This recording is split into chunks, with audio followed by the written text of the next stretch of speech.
Yo, welcome back to another video. In today's video, we're gonna be reacting to YouTubers that became murderers. So if you guys enjoyed these type of videos, these reaction videos, make sure you like and subscribe. And also, I have to put somebody on my wall. So come. So the person I'll be adding is just Tool Man. Let me add him to the wall. So yeah, see, right there. He's gonna go right there.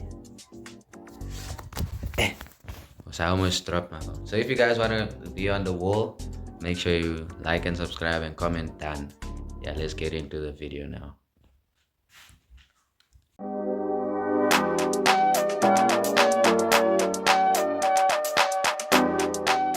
Eaton was a 59-year-old American scientist who was working as a professor of molecular biology in Dresden, Germany. A big part of her job at this institute was to travel around the world and hold conferences on the latest developments in her field. In July of 2019, she traveled to the scenic Greek island of Crete for one of these conferences, not knowing that this was going to be her last, and that the person responsible for her end would be caught because of his videos on YouTube. The incident happened on July 2nd, when after a conference... But like, how you about to commit murder and then you still post yourself on YouTube? Like you want to get caught. Suzanne spent time with her peers and played the public piano in the venue's lobby before saying her goodbyes and heading out to her hotel in the afternoon. Sadly, this was the last time anyone saw Suzanne alive. Her coworkers noticed her absence when she didn't show up for the second conference scheduled for 6 p.m. that evening. It wasn't like her to skip events out of the blue. Something wasn't right. A fact that became increasingly clear when over 24 hours passed without anyone hearing from her. So, on July 3rd, her colleagues called the police to check on her, hoping she was simply sick or something similar. However, when officers arrived at her hotel room, no one answered the door. They acquired a spare key from the hotel management and went inside, only to find the room completely empty and undisturbed. All of Suzanne's belongings were also still in the room.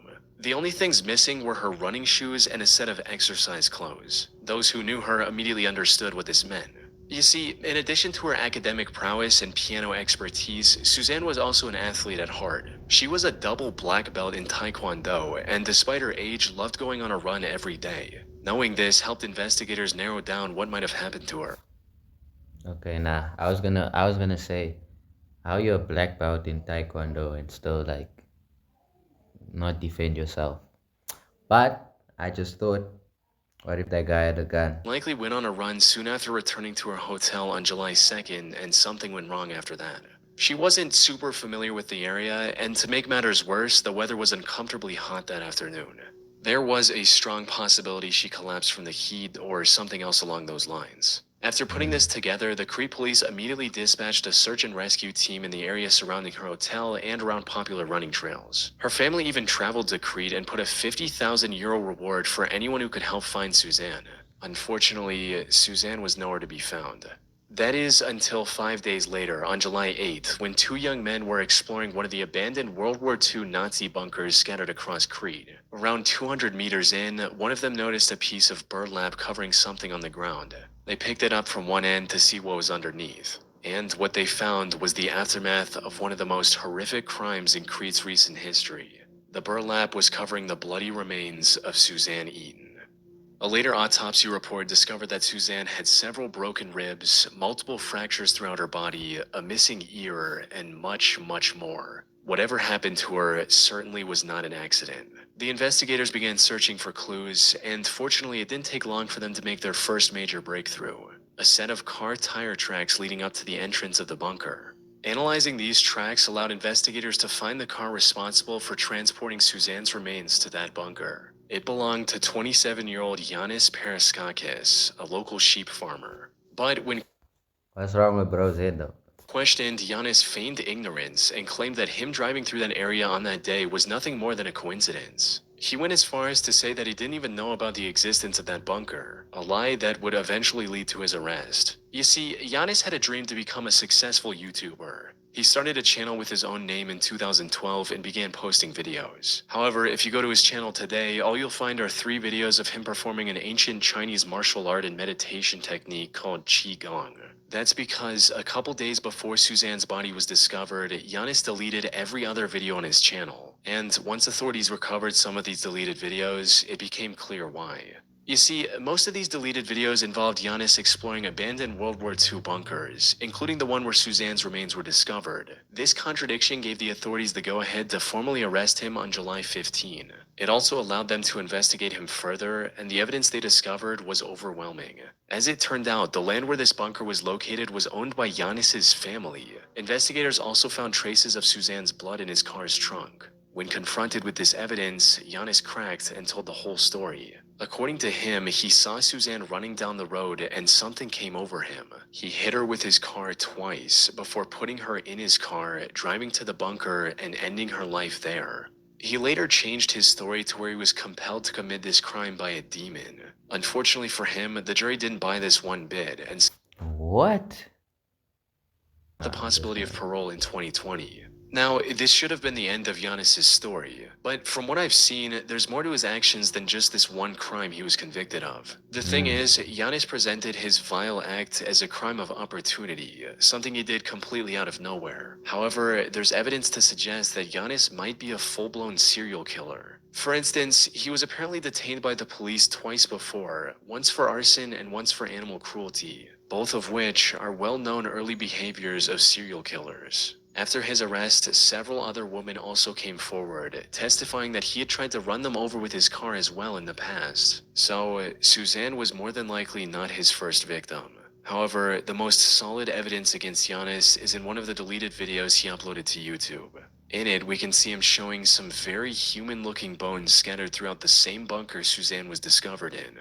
These bones were never discovered by the authorities, suggesting they might have been removed by Giannis to hide evidence. But what makes this truly disturbing is what his friend says at one point in the same video.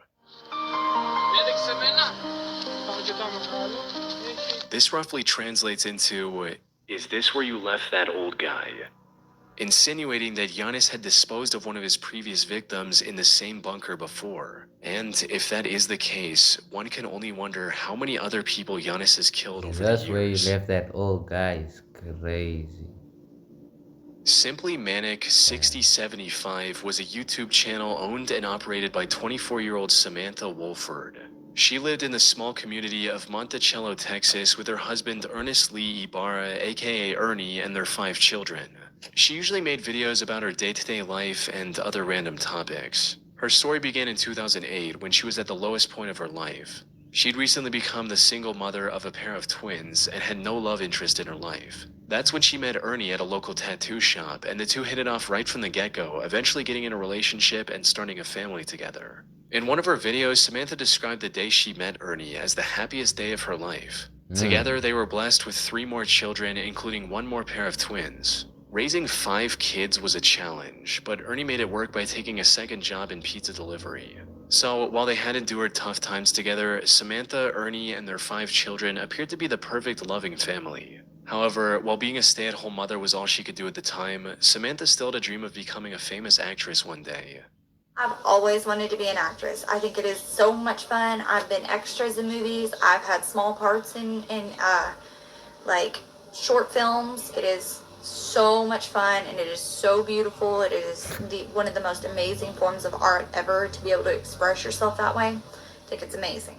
So, in October 2010, she created her YouTube channel and started posting videos, hoping to become a popular YouTuber and fulfill her dream on the internet instead. And things were going surprisingly okay in the beginning. Samantha would post new videos whenever she had something new to say. So now how do you go from this to a murderer? Bro. How do you go from this to a murderer, bro? I don't understand. It's not like clicking, bro. You go from a nice, loving mother. Okay. Nah, the way she looks, though, she look like a murderer. I'm not gonna lie, bro. So, And while most of her videos struggled to get past I wouldn't be 100 views at the surprised if they say time, the this few lady's a viewers she murderer. had were But enough how to do you keep her go going. from... But as time passed on, her passion for making videos turned into an obsession. She started spending more of her time on making videos than her family, putting even more pressure on an already stressed out Ernie. Around 2014, she also started accusing Ernie of hurting her in her videos, hinting at just how bad their relationship was going. But then, after posting a seemingly random video in March of 2014, Samantha mysteriously vanished from the internet. Maybe she lost interest in YouTube or just wanted to focus on her family again. No one knew exactly why she quit so abruptly. Then, on the 20th of February 2015, viewers finally received the update they were waiting for. Unfortunately, it was far more tragic than anyone could have imagined. It started with the Texas police receiving a call from one of Samantha's aunts asking them to save her niece's life. County 911, what's your emergency? I have a home invasion. My niece is tied up. I am at the verge of untying my niece at this particular moment. Okay, she's tied up. She is tied up and gagged. And gagged? Is that what you Yes, said? ma'am. Is there anybody else there? Where are the kids? We have 5 small infants asleep. Apparently, 3 masked men broke into their home in the middle of the night and attacked the couple while they were asleep. The intruders then tied Samantha in her bedroom and, after hitting him with a gun a few times, kidnapped Ernie. Samantha somehow managed to get her ties loose enough to call her aunt, who then contacted the police after arriving at Samantha's home herself. By the time officers arrived, Samantha's aunt had set her free from the restraints. The kids were fortunately safe as well. However, what made this whole situation strange was that the intruders didn't take anything else from their home besides Ernie. And from the people who knew him personally, Ernie wasn't the type of guy to make enemies with dangerous people. Put simply, investigators sensed something fishy with the whole situation. But all that paled in comparison to the main objective, which was to save Ernie as soon as possible. Unfortunately, Samantha didn't know anything that could give investigators their first clue. With no other option, the officers took Samantha to the station for further questioning, hoping to extract any useful information they could from her. But what none of them expected was that Samantha would change up her story completely after entering the interrogation room. Where before she didn't know anything about the assailants, now she had the name of a potential suspect, John Rebel. As Samantha's story goes, she was talking to her friend about Ernie's supposed attacks on Samantha. John Rebel. Bro's name is John Rebel. The pseudonym John Rebel overheard their conversation and started talking about how a man shouldn't treat a woman that way and that he was going to handle the situation. Well, as it turned out, the name John Rebel actually belonged to someone, a man named Jonathan Sanford. The police found and arrested John. Shouldn't treat a woman that way and that he was going to handle the situation. Well, as it John Rebel is not a guy to mess with. Look at how he looks, bro. Damn. I'm not messing with that guy. I'm actually scared of that guy. Look at... No, bro. John Rebel. You got it, bro. turned out, the name John Rebel actually belonged to someone, a man named Jonathan Sanford. The police found and arrested John not long after Samantha gave out his name, right alongside his 2 accomplices, Jose Ponce and Octavius Rhyme. These are not the guys you should mess with, bro. Especially the guy on your right. Or your left. Surprisingly, Jonathan put up little to no resistance and immediately confessed to kidnapping Ernie. He also confirmed the worst possible outcome, that by the time the police got involved, Ernie was already dead. The 3 took him to a secluded forest and executed him with 1 shot to the back of his head. However, even after learning all this, one question remained. Why? Why would 3 men who didn't even know Ernie kidnap him from his home like that? Every answer to this question pointed back to Samantha, who kept denying any involvement. Even if the investigators ignored her suddenly remembering the perpetrator's name, there were several other suspicious aspects to her story. Like, how was she able to untie herself enough to call her aunt? Why didn't any of her neighbors hear the break-in? And why were the kids all sleeping in the same room, when usually they're scattered throughout the house? It wasn't long before investigators uncovered undeniable evidence of her direct involvement. This included instruction messages she sent to Octavius when the officers were trying to call Ernie's phone, which he had on him. These read, "Kill his phone, shut that down, ditch phone, move." There was no doubt about it at this point. Samantha was in colluding with her husband's killers. And as the investigation went on, the real story came out as well. Samantha had apparently become addicted to the idea of becoming a famous YouTuber, and her neglect of the kids became a constant source of fighting between the couple. But instead of resolving the issue like a responsible adult, Samantha colluded with her friend's boyfriend to hatch a cartoonishly evil scheme to get rid of Ernie. They first wanted to plant hard drugs in his car and get him arrested, but later made the heartless decision that taking his life would be much easier. There's also a chance that Samantha went with Bro, you know you could just. Oh my niggas, bro. You're just playing with someone's life like it's like a toy, bro. Like it's nothing, bro. Oh my days. You could have just said, I really can't be with you, or like just like break up with the guy and leave him with the children or something, bro. Instead of you killing him, bro, or like sending people to kill him, you could have just said, I wanna pursue this YouTube career. I don't understand how sick the world could actually be, you know. Like the world can actually be very sick, bro. Bro, just have a normal conversation. Like tell the bro, just tell him that like I'm I'm tired of taking care of the kids. I don't wanna be with you. I don't wanna be with the kids. on YouTube. She Oh, was eventually sentenced to okay, now I get it, bro. Anything for the clicks, bro. Death, murder for views, bro. Really. 149 years in prison for killing her own husband, leaving her 5 children completely. Now look where you are. You're in jail now. Doing YouTube? No, you're not doing YouTube. Diana Lovejoy was a successful technical writer living in the town of Carlsbad, California with her husband Greg Mulvihill. However, while her corporate job paid the bills, Diana's true passion was becoming a triathlon athlete and documenting her journey on video, resulting in her eventually starting her own fitness blog called Lovejoy Fitness and a YouTube channel by the name of Heavy DJ. She started this channel all the way back in 2008 and over the years used it to document various parts of her life. I like how most of these YouTube channels don't have profile pictures. So mysterious, bro. It's like so scary. Like makes it 10 times like scary, you know. From meeting her parents after a long time to going scuba diving with her husband. At one point, she even tried to become a cooking show host of sorts. Doesn't that smell nice?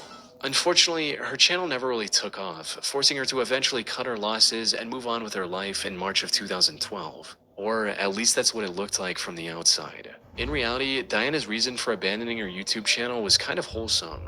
You see, Diana and Greg had been trying for a baby for years by this point.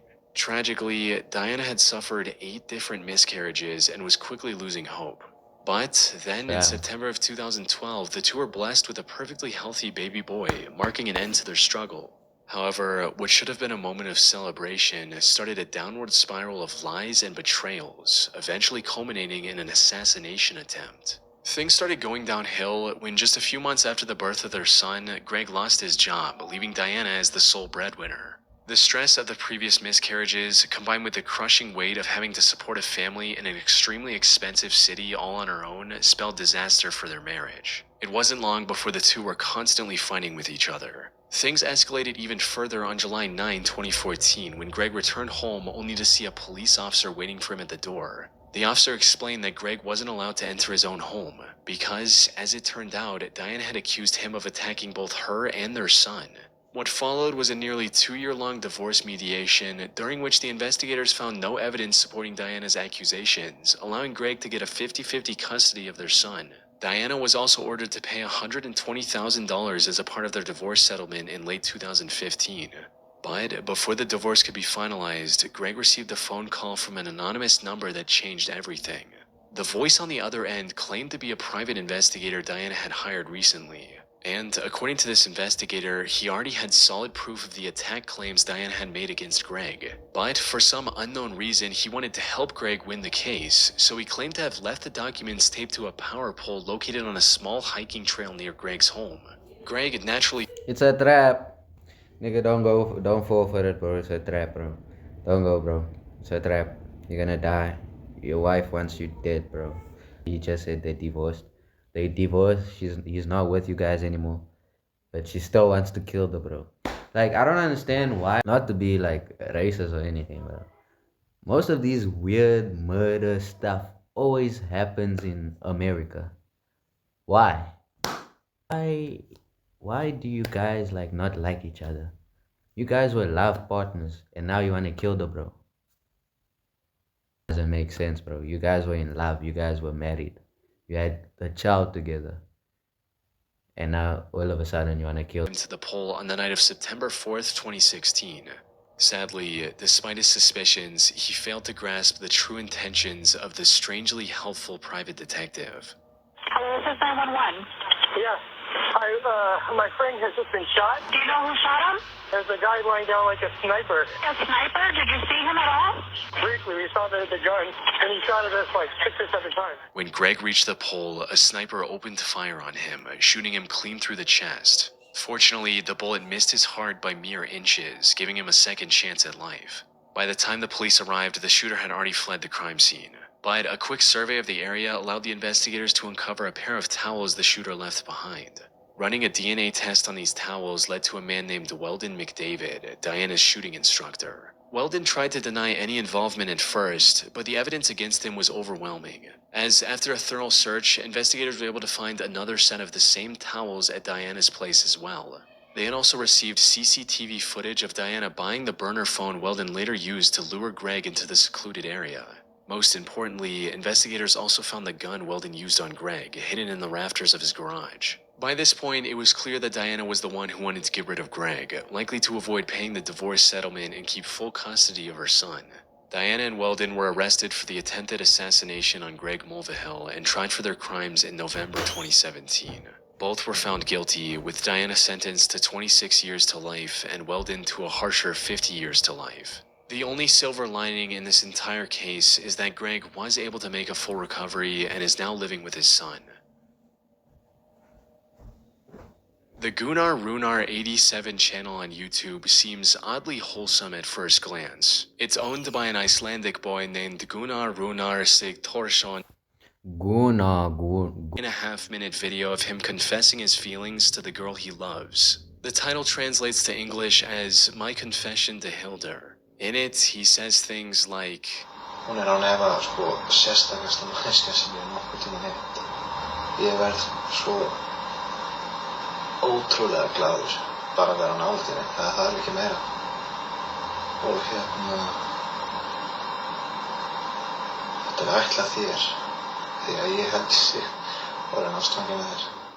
However, this seemingly heartfelt love letter turned out to be the key to solving one of the most horrific crimes in recent Icelandic history. And it all led back to Gunnar and the troubled life he had as a child. You see, Gunnar didn't have a mother growing up, resulting in him getting extremely close with his father. However, on the night of September 20th, 1996, when Gunnar was just 9 years old, his father decided to end it all using a gun. What made this already messed up situation even worse was the fact that Gunnar... I really feel bad for people that commit suicide, you know. It's because you have to go through a lot for you to be like, I don't want to live anymore. So people, first of all, don't make fun of people that commit suicide. That's not okay. Because you really don't know what they go through. Because for you to decide that I'm gonna end it today, you have to go through a lot of pain, bro. Like a lot of trauma, a lot of pain, a lot of bad things in life for you to end everything, bro. So RIP to those who commit suicide, and hopefully none of y'all niggas that watch me like think about that stuff. So yeah. Unsurprisingly, this took a heavy toll on Gunnar's mental health. He withdrew from the world and refused to accept his father's death as reality. Everything seemed hopeless for Gunnar. That is until primary school, when he met a girl named Hildur and instantly became infatuated with her. He'd admired her throughout school and into adulthood, but never found the courage to make a move, fearing he'd lose his only close friend. However, things changed in 2009 when Hildur got engaged to a man named Hannes. This gave Gunnar the push to do something about his feelings. But given his shy personality, he still couldn't confront Hildur directly. So, in March of 2009, he created a YouTube channel and uploaded his confession on there. Hildur never reciprocated his feelings, but the two remained friends. Even Hannes, Hildur's now husband, didn't seem to mind Gunnar's company, something he likely regretted deeply just a year later. It all went down on the 14th of August 2010. Hildur was invited to a party that Gunnar was attending as well. But things got a bit out of hand, and Hildur ended up drinking too much and passing out. Given their closeness, the task of getting her home safely was handed to Gunnar. But instead of dropping her off at Hannes' house like he should have, Gunnar took her to his own home. By the time Hildur woke up, it was already morning. She was understandably furious with Gunnar and immediately called one of her friends to drive her home. But nothing Bro, you got she witnessed on the other side of her front door. Her husband Hannes was lying on the top of the staircase near their bedroom, submerged in a pool of his own blood. She ran outside and called the authorities. Sadly, it was already too late. Hannes had received over 20 stab wounds on his body, from his arms and legs to the back of his neck, and was long dead by the time Hildur found him. Given his condition, his death was ruled a homicide, and investigators wasted no time in looking for the killer. And while they initially I'm not gonna lie, bro. For someone I love, bro, I would also do the same thing. No cap. No cap, bro. Don't act like you are not gonna kill somebody for a person you love. of committing this horrific crime, it didn't take long for investigators to find Gunnar's video confession to Hildur and bring him in for questioning. Gunnar But that does not mean Gunnar killed him. But we all know Gunnar killed him. denied knowing anything about it and was eventually let go due to lack of evidence. Fortunately, not all hope was lost, because not long after that, investigators found a bloody shoe print next to Hannes' bed. Looking deeper into this print revealed that it belonged to a pair of limited edition Adidas shoes. At the time, there were only 18 of these specific shoes in all of Iceland. Limited edition shoes, bro. Bro's cooked. Is actually cooked. Limited edition. And there's only 18 of those pairs. That's bro's cooked actually. Been to own one of these pairs. This was enough evidence to detain him once again. This also gave investigators the authority to do a thorough search of his belongings, resulting in them finding residue of Hannes' blood on his shoes, as well as in his car. Once presented with this evidence, Gunnar confessed to the murder. He also revealed that he'd been planning it for months, and even shoplifted the items he intended to use to avoid purchase records linking back to him. And while he didn't admit to it, Hildur also suspected him of spiking her drink that night, since she usually never passed out like that. After committing the crime, he also drove to a nearby pier and dumped items used in the crime into the sea to get rid of any evidence. It was a well thought out plan, since he was only caught because the garbage bag he used to hide his shoe prints tore open as he walked. As for his motive, it was just as everyone had expected, with him making it clear during the investigation, stating, "I loved Hildur. She was supposed to be with me. She was not supposed to be with him." Surprisingly, he was found not guilty during his first trial on March 1, 2011 by reason of insanity stemming from his messed up childhood. However, the What? prosecution argued that he was fully aware of his actions and escalated the case to the Supreme Court of Iceland. Gunnar was found guilty on this second trial and was sentenced to 16 years in prison. This was already lenient given the brutality of his crime, yet he ended up serving only half of that sentence as well. He was released under supervision in July 2019 and now works at a local warehouse. Yo, that was crazy.